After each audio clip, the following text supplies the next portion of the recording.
Loan వాళ్లకు మా contacts ఎలా వెళ్ళాయి, మా అమ్మా నాన్న అక్క చెల్లె మా భార్యకు ఇలా అందరికి కాల్ చేసి లోన్ నేను కట్టకపోతే వాళ్ళు కట్టాలి అని వాళ్ళకు భయపెడితే వీళ్ళేమో టెన్షన్ తో నాకు కాల్ చేసి ఇబ్బంది పెడుతున్నారు. వీళ్ళు చేసే ఈ పని ఆర్బీఐ రూల్స్ కు విరుద్ధం.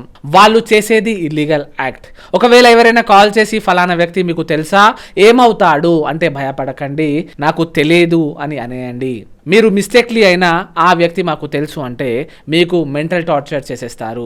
లోన్ యాప్ ఇన్స్టాల్ అయిన తర్వాత అక్కడ కొన్ని పర్మిషన్స్ అడుగుతారు. మనం అవి ఏమి చదవక అన్నిటికీ అలౌ అని పర్మిషన్ ఇచ్చేస్తాము. మీ గ్యాలరీ, మీ ఫోన్ కాంటాక్ట్స్, మీ కాల్ హిస్టరీ ఇలా పర్మిషన్స్ ఇచ్చేసిన తర్వాత ఎప్పుడైతే మీరు ఆ ఈఎంఐ కట్టడానికి ఒక్క రోజు లేట్ అవుతుందో అప్పుడు మీరు అలౌ చేసిన కాంటాక్ట్స్, మీ కాల్ హిస్టరీ, మీ గ్యాలరీ యాక్సెస్ అంతా ఆ ఇన్స్టాల్డ్ లోన్ యాప్ వాళ్లకు పంపించేస్తుంది.